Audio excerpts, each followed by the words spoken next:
ತಾಯಿ ಪ್ರೀತಿ ಚಿರಂತನ. ಹೆತ್ತವರಿಗೆ ತಮ್ಮ ಹೆಣ್ಣು ಮಕ್ಕಳ ಬಗ್ಗೆ ಅಪಾರ ನಂಬಿಕೆ ಪ್ರೀತಿ ಇರುತ್ತದೆ.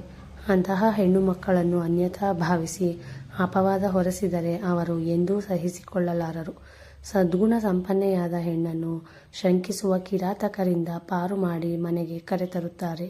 ಹೆತ್ತವರು ತಮ್ಮ ಮಗಳನ್ನು ನಮ್ಮ ಉಸಿರಿನ ಕೊನೆತನಕ ನಿನ್ನನ್ನು ನೋಡಿಕೊಳ್ಳುತ್ತೇನೆ ಎಂದು ಮಗಳಿಗೆ ಆಶ್ವಾಸನೆ ನೀಡಿ ಸಮಾಧಾನಿಸುತ್ತಾರೆ. ಸಂಕಷ್ಟದಿಂದ ಪಾರು ಮಾಡುವ ಸಹನಾಮಯಿ ಸಹೃದಯಿಯಾದ ತಾಯಿ ಪ್ರೀತಿ ಚಿರಂತನ. ಅವ್ವ, ಅಮ್ಮ, ತಾಯಿ, ಜನನಿ, ಮಾತೆ ಈ ಎಲ್ಲ ಪದಗಳಿಗೂ ಒಂದೇ ಅರ್ಥವಿದ್ದರೂ ಆ ಶಬ್ದವನ್ನು ಕೇಳಲು ಕಿವಿಗಿಂಪು. ಅಮ್ಮ ಎಂಬ ಮಧುರ ಮಮತೆಯ ಉದ್ಗಾರ ಮಕ್ಕಳ ಬಾಳ ಭವಿಷ್ಯದ ಸಾಕಾರ. ತಾಯಿ ಎನ್ನುವ ಪದ ಸಂಪದ ಅಮೃತಕ್ಕೆ ನವಮಾಸಗಳು ಮಗುವನ್ನು ತನ್ನ ಉದರದಲ್ಲಿಟ್ಟುಕೊಂಡು ಅದನ್ನು ಆಶಿಸಿ ಪೋಷಿಸಿ ಅದೆಷ್ಟು ಕಾಳಜಿ ವಹಿಸುತ್ತಾಳೆ. ನವಮಾಸಗಳು ಕಳೆದು ಮಗು ಜನಿಸಿದಾಗ ಅದೆಷ್ಟು ಆನಂದಿಸುತ್ತಾಳೆ. ಪಕ್ಕದಲ್ಲಿ ಮಲಗಿರುವ ಕಂದನನ್ನು ಮೃದುವಾಗಿ ಸವರಿ ತನ್ನ ಹೆಣ್ತನದ ಪರಿಪೂರ್ಣತೆಗೆ ತಾಯಿ ಎನ್ನುವ ಸ್ಥಾನ ಸಿಕ್ಕಿತೆಂದು ಆನಂದದಿಂದ ಅವಳ ಕಣ್ತುಂಬಿ ಮುತ್ತಿನಂಥ 2 ಹನಿ ತೊಟ್ಟಿಕ್ಕುತ್ತದೆ. ಮುದ್ದು ಮಗುವನ್ನು ತೊಡೆಯ ಮೇಲೆ ಮಲಗಿಸಿಕೊಂಡು ತನ್ನ ಎದೆಯಾಲನ್ನುಣಿಸುತ್ತಾ ಮೈಮರೆಯುತ್ತಾಳೆ. ತಾಯಿಗಿಂತ ಮಿಗಿಲಾದ ದೇವರಿಲ್ಲ ಎನ್ನುವ ಮಾತು ಅಕ್ಷರಶಃ ಸತ್ಯ. ತಾಯಿಯ ಸ್ಥಾನ ತುಂಬಲು ಹೆಣ್ಣಿಗೆ ಅಮಿತಾನಂದ. ತಾಯಿ ಮಗುವಿನ ಅವಿನಾಭಾವ ಸಂಬಂಧ ಅನುಪಮ. ತಾಯಿ ಇದ್ದರೆ ತವರು ಹೆಚ್ಚು, ತಂದೆ ಇದ್ದರೆ ಬಳಗ ಹೆಚ್ಚು ಎನ್ನುವ ನಾಣ್ಣುಡಿಯಂತೆ ತಾಯಿ ತಂದೆ ಇಬ್ಬರು ವಂಶವನ್ನುದ್ಧರಿಸಲು ಕಾರಣಕರ್ತರು. ಹೆಣ್ಣಿಗೆ ತವರನ್ನು ತೊರೆಯಲಾಗುವುದಿಲ್ಲ, ಗಂಡನ ಕಡೆಯ ಬಳಗನ್ನು ಬಿಡಲಾಗುವುದಿಲ್ಲ. ಎರಡೂ ಕಡೆಯ ಸಂಬಂಧಗಳನ್ನು ಉಳಿಸಿಕೊಂಡು ಎಲ್ಲರ ಪ್ರೀತಿಯನ್ನು ಗಳಿಸುತ್ತಾ ಬಾಳ್ವೆ ಮಾಡುವ ಹೆಣ್ಣು ಸೌಭಾಗ್ಯ ದೇವತೆ. ಮಗುವನ್ನು ಎತ್ತಾಡಿಸುವುದಕ್ಕಷ್ಟೇ ಹೆಣ್ಣಿನ ಕೈ ಮೀಸಲು ಎಂದರೆ ತಪ್ಪಾಗುತ್ತದೆ. ಈಗ ಪ್ರತಿಯೊಂದು ಕ್ಷೇತ್ರಗಳಲ್ಲಿಯೂ ಹೆಣ್ಣಿನ ಕೈಚಳಕ ಚುರುಕಾಗಿದೆ. ಯಾವ ಪುರುಷರಿಗೂ ನಾವು ಕಡಿಮೆ ಇಲ್ಲ ಎಂದು ಸೈಕಲ್ ತುಳಿಯುವುದರಿಂದ ಹಿಡಿದು ವಿಮಾನ ಹಾರಿಸುವುದರಲ್ಲೂ ಸಹ ತಮ್ಮ ಮೇಲುಗೈ ಸಾಧಿಸಿದ್ದಾರೆ.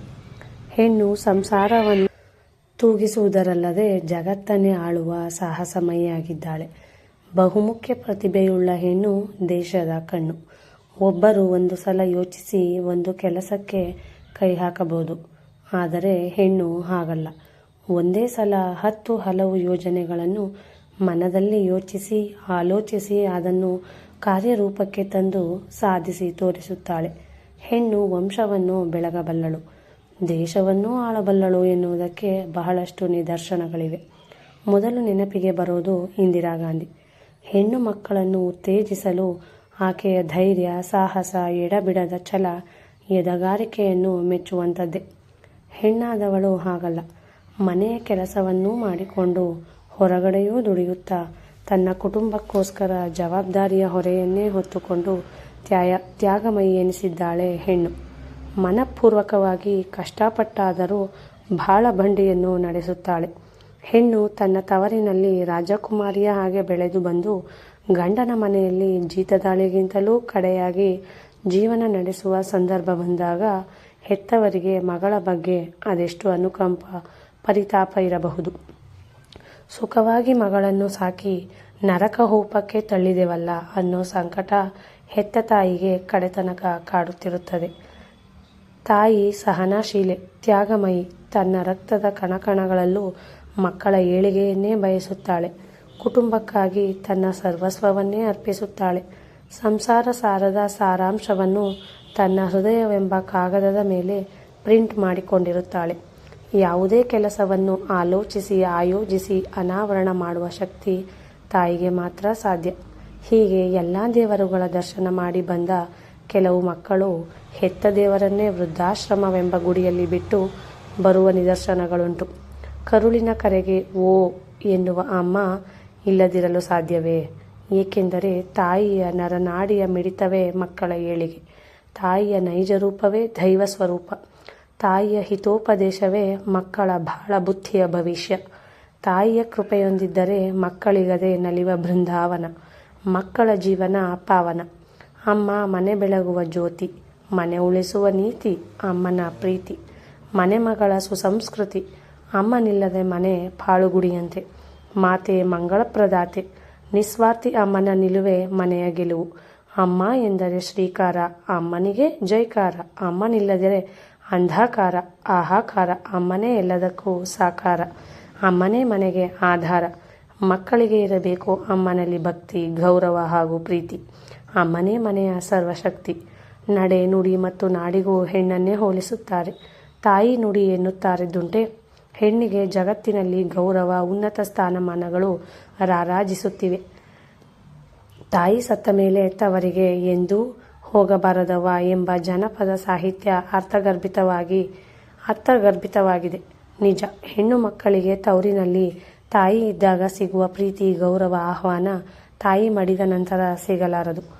ಗಂಡನ ಮನೆಯಿಂದ ಬಂದ ಮಗಳನ್ನು ನೋಡಿದ ತಾಯಿ ಸಂತೋಷ ಪಡುತ್ತಾ ಆದರದಿಂದ ಆಹ್ವಾನಿಸುತ್ತಾಳೆ.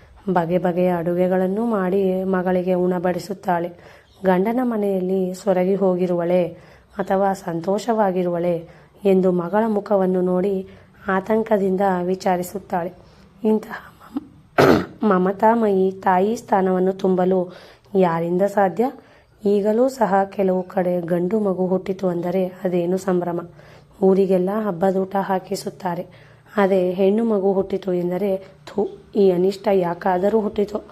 ಇದನ್ನು ಸಾಕಿ ಬೆಳೆಸಿ ಹೆಣ್ಣಾದ ಮೇಲೆ ಮದುವೆ ಮಾಡಿ ಕಳುಹಿಸೋ ಹೊತ್ತಿಗೆ ನಮ್ಮ ಹೆಣ ಬಿದ್ದೋಗಿರುತ್ತೆ ಅನ್ನೋ ಧೋರಣೆಯ ಮಾತು ಕೇಳಿಬರುತ್ತದೆ. ಈಗ ಕಾಲ ಬದಲಾಗಿದೆ. ಹೆಣ್ಣು ಮಗು ಹುಟ್ಟಿತೆಂದರೆ ಎಲ್ಲರೂ ಸಂತೋಷ, ಸಂಭ್ರಮ ಪಡುತ್ತಾರೆ. ಹೆಣ್ಣು ಮಕ್ಕಳು ಈಗ ತಂದೆ ತಾಯಿಯನ್ನು ಮುಪ್ಪಿನ ಕಾಲದಲ್ಲಿಯೂ ಸೇವೆ ಮಾಡುವ ಮನೋಭಾವವುಳ್ಳವರಾಗಿದ್ದಾರೆ. ಹಿರಿಯರ ಸೇವೆ ನಮ್ಮ ಸೌಭಾಗ್ಯ ಎಂದು ತಿಳಿದು ಶುಶ್ರೂಷೆ ಮಾಡುತ್ತಾರೆ. ಹೆತ್ತವರಿಗೆ ತಮ್ಮ ಹೆಣ್ಣು ಮಕ್ಕಳ ಬಗ್ಗೆ ಅಪಾರ ನಂಬಿಕೆ, ಪ್ರೀತಿ ಇರುತ್ತದೆ.